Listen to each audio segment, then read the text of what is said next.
de Senadores. Se integra por 128 senadores, 64 electos por el principio de mayoría relativa, 32 de representación proporcional y 32 de primera minoría.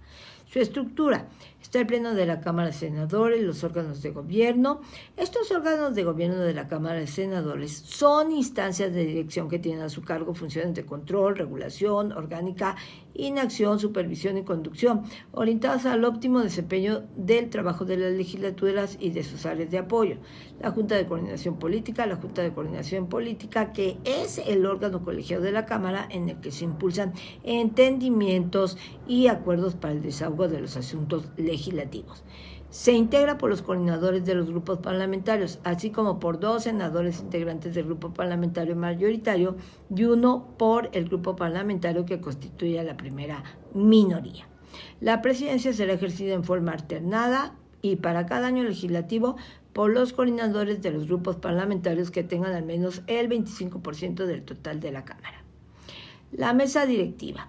La mesa directiva de la Cámara de Senadores se integra por un presidente, 3 vicepresidentes y 4 secretarios.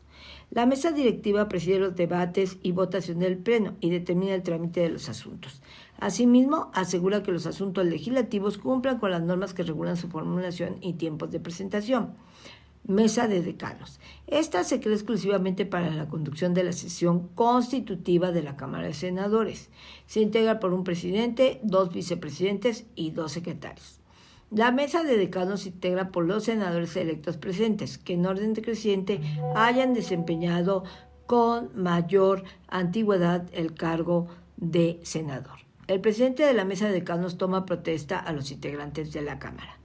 Comisiones. Las comisiones son órganos constitutivos por el Pleno, donde se analizan y dictaminan las iniciativas que les sean turnadas, entre otros asuntos.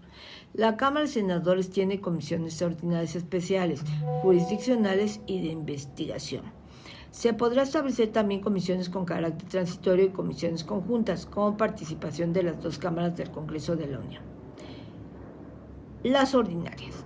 La Cámara de Senadores cuenta con 30 comisiones ordinarias. En ellas se analizan y dictaminan las iniciativas de ley o decreto que les sean turnadas, así como los asuntos de ramo o área de su competencia. Las comisiones especiales se crean cuando se estimen necesarias para hacerse cargo de un asunto específico. Su acuerdo de creación establece el objeto, del número de los integrantes que las conforman y el plazo para efectuar las tareas que les hayan encomendado. Las comisiones de investigación se constituyen con carácter transitorio para investigar el funcionamiento de los órganos del Estado, cuando así se requiera. Jurisdiccional. La comisión jurisdiccional interviene en los procedimientos de responsabilidad de servidores públicos. Facultades exclusivas. ¿Cuáles son? Primero, analizar la política exterior desarrollada por el Ejecutivo Federal. Aprobar los tratados internacionales y convenciones diplomáticas que el Ejecutivo Federal suscriba.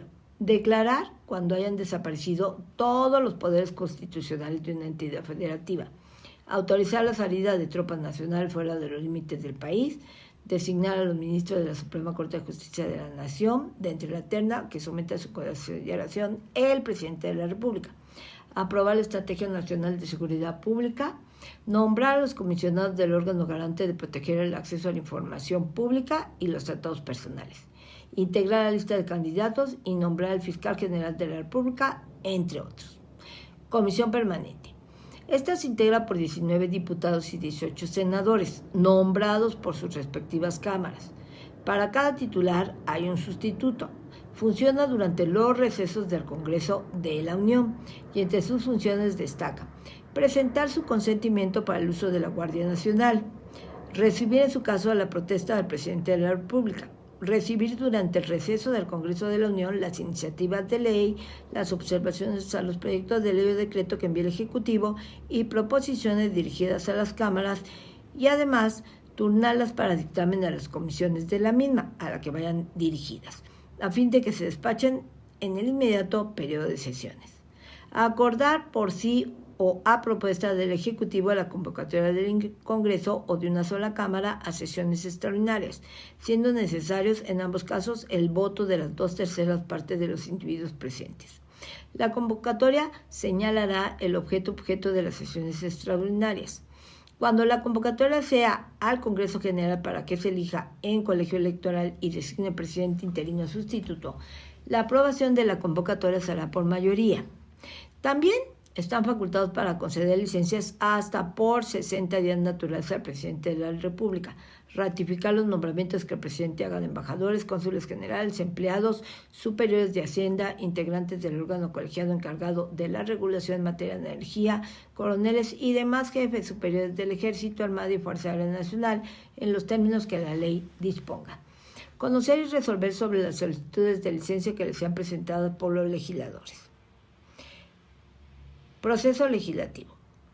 Primero, se da una iniciativa de ley. La Constitución Política de los Estados Unidos Mexicanos establece en su artículo 71 que el derecho de iniciar leyes o decretos compete 1. Al presidente de la República, 2. A los diputados y senadores del Congreso de la Unión, 3. A las legislaturas de los estados y de la Ciudad de México, 4. A los ciudadanos en un número equivalente, por lo menos al 0.13% de la lista nominal de electores, en los términos que señalan las leyes. Cámara de Origen. La Cámara de Origen recibe en el Pleno la propuesta de iniciativa y dicta un trámite. La iniciativa es turnada a una de las comisiones legislativas para su análisis y dictamen competente. Comisión de Origen. La comisión analiza la iniciativa y elabora un dictamen para someterlo a discusión y votación en el seno de la propia comisión.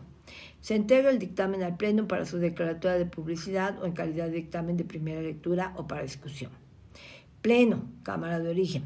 El Pleno discute y somete a votación el dictamen. Si es una reforma a legislación secundaria, se debe aprobar por mayoría simple o relativa, es decir, la suma más alta de votos emitidos frente a otra u otras opciones. Si es reforma constitucional, se debe aprobar por mayoría calificada, es decir, 2/3 partes de legisladores presentes. El proyecto se envía a la Cámara Revisora o se ordena su publicación si es facultad exclusiva de alguna de las cámaras. Cámara Revisora. La minuta recibida por el Pleno de la Cámara Revisora, el cual dicta un trámite. La minuta es turnada a una o más comisiones legislativas para su análisis y dictamen correspondiente. Comisión Revisora. Esta comisión analiza la minuta y elabora un dictamen para someter a discusión y votación en el seno de la propia comisión. Se entrega el dictamen al Pleno para su declaratoria de publicidad o en calidad de dictamen de primera lectura o para discusión. El Pleno discute y somete a votación el dictamen. Si es una reforma a legislación secundaria, se debe aprobar por mayoría simple o relativa, es decir, la suma más alta de votos emitidos frente a otra u otras opciones. Si es reforma constitucional, se debe aprobar por mayoría calificada, es decir, 2/3 partes de legisladores presentes. Si el dictamen no sufrió modificaciones, se torna al Ejecutivo Federal para su publicación. Si fue modificado, se regresa a la Cámara de Origen para que valide o no dichas modificaciones. Poder Ejecutivo. El decreto aprobado por ambas cámaras es recibido por el Ejecutivo Federal para su publicación en el Diario Oficial de la Federación. Si el Ejecutivo emite observaciones al decreto, se devolverá a la Cámara de Origen. El Diario Oficial de la Federación es un órgano del gobierno mexicano que publica en el territorio nacional las leyes, decretos, reglamentos, acuerdos, circulares, órdenes y demás actos expedidos por los poderes de la Federación a fin de que estos sean aplicados y observados debidamente. Todo esto puede consultarse en la bibliografía que a continuación se lista.